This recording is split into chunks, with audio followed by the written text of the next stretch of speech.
What little I've seen of this camp, I noticed that they treated you pretty well here, isn't that correct? Well, compared with our treatment in the Philippines, we've been pretty well treated here. Although perhaps you wouldn't think so, yet to us it's been almost, well, as one of the Japanese said one time, consider yourselves in paradise. That's so.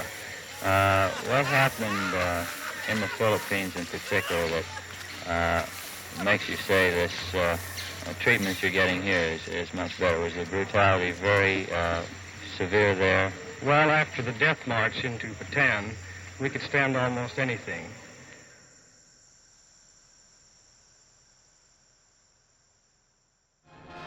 December 7, 1941, a date which will live in infamy. The United States of America was suddenly and deliberately attacked by naval and air forces of the Empire of Japan. I ask that the Congress declare that since the unprovoked and dastardly attack by Japan on Sunday, December 7th, 1941, a state of war has existed between the United States and the Japanese Empire.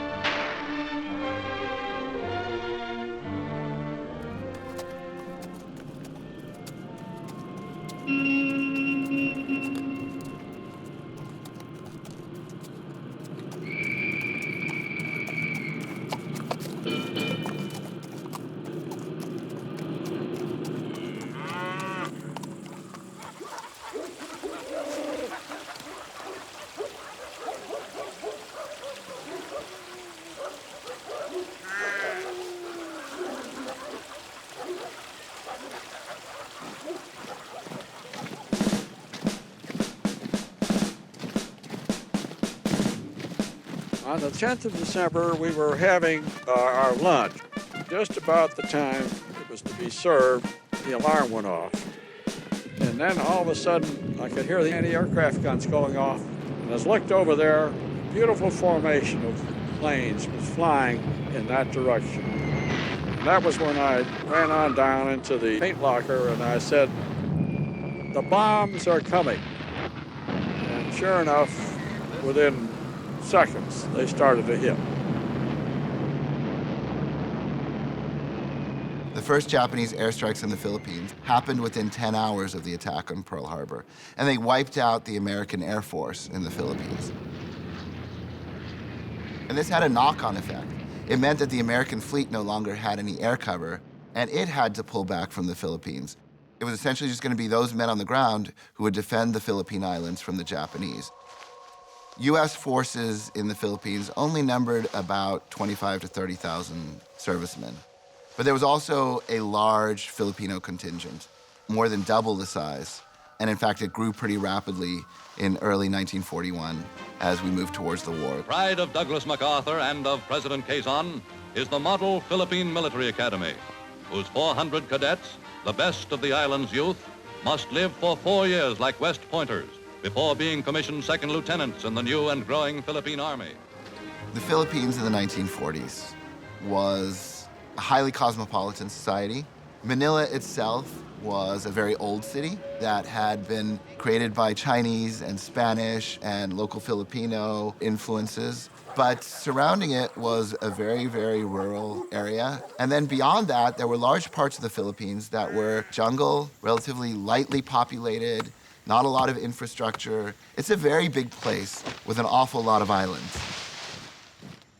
The United States had made some motions towards the Philippines becoming independent, but prior to the war, they were still in American territory.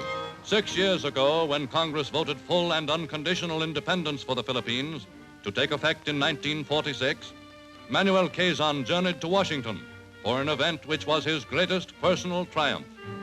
At the same time, Japan was industrializing rapidly.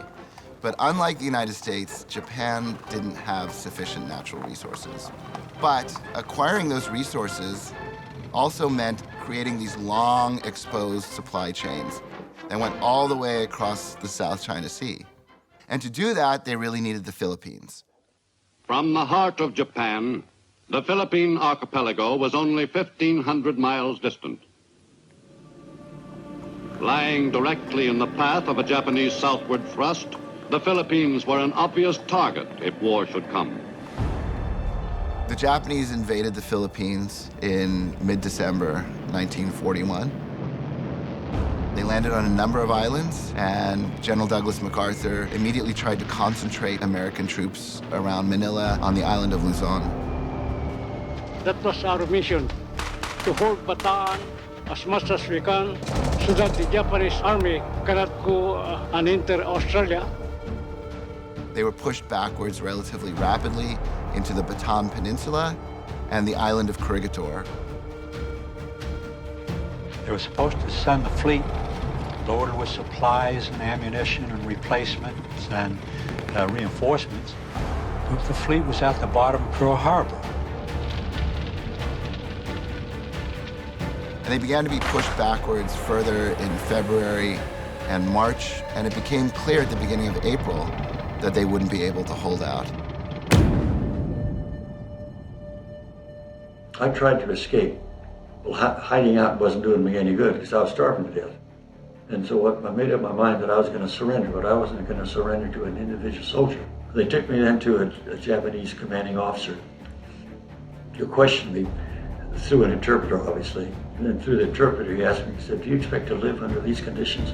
The Japanese guard took me down by a creek and called all his friends around and got me down on my hands and knees and got my hands behind my back. And lo and behold, he reached in his holster and pulled out an American .45, which surprised me. Put the gun to my head. Of course, these thoughts ran through my mind.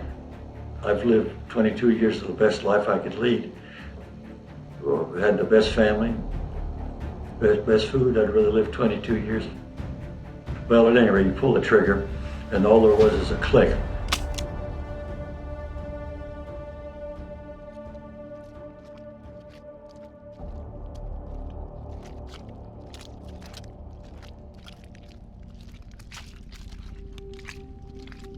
You know, you are sort of in a daze, and this guy just fell out of formation, and the Japanese just came over, scored him with the bayonet, and then shot him.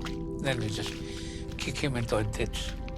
But this was occurring quite often. Some of them had broken crutches, and they were crawling. The Japanese just bayoneted them to death, gave them the easy way out by killing them.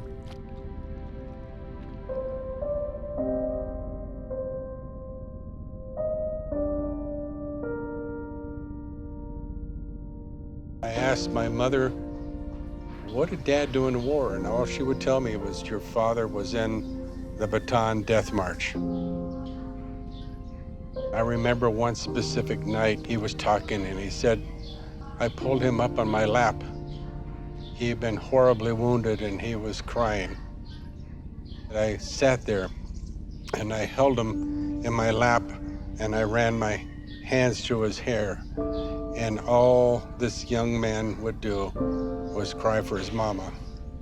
He kept crying, he wanted his mama." I can remember that like it was yesterday. It was very emotional for my father. Tears would start to run down his eyes and he became embarrassed and he would get up from the table and leave and go in his bedroom and close the door.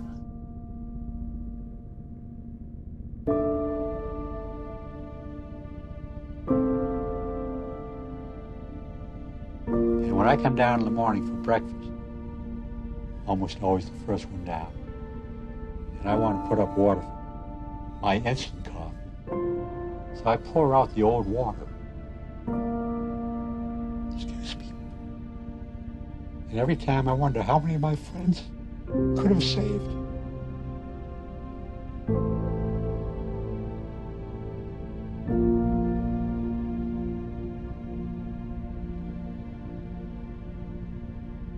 For some reason, there were people along the march, civilians, who every now and then would give us a little water, but really not enough.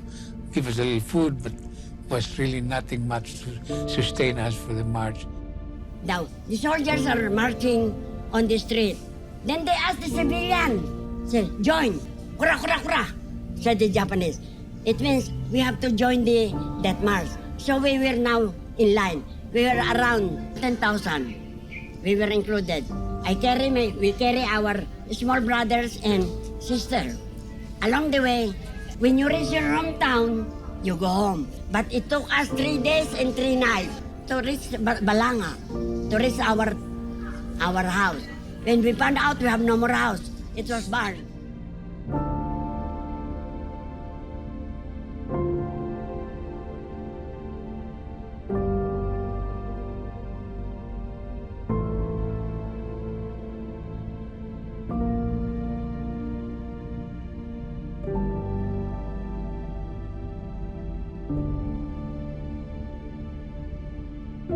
Mind you, we were at Camp O'Donnell really a few days, less than 2 months. We buried 1,500 Americans. During the 5 months the Filipinos were there, they were buried at Camp O'Donnell.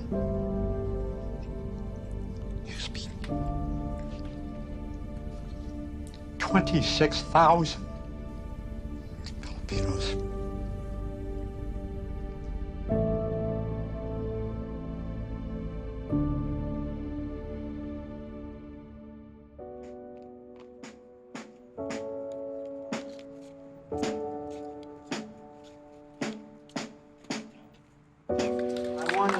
To thank all of you for being here today, because the Filipinos and Americans that fought on Bataan have been my heroes my whole life.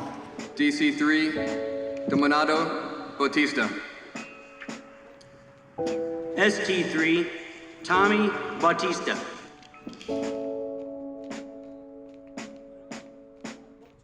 Since 2012, we have been commemorating the Bataan Death March. It was the largest single surrender in U.S. military history. I found out later that when talking to veterans, the veterans never told their families what really happened. And it's only now in the twilight of their years that they're coming out with their experiences.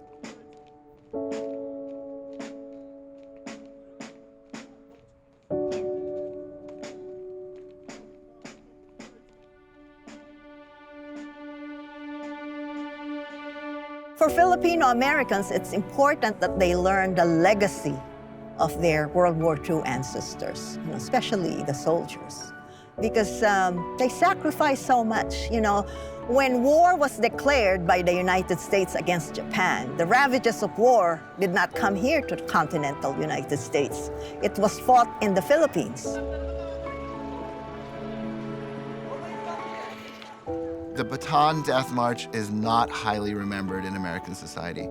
And that may be because Americans don't really particularly like to remember things that are seen as being defeats. And that's kind of a problem, in fact. This was a dramatic event, a meaningful event, and we should probably commemorate it more in our society.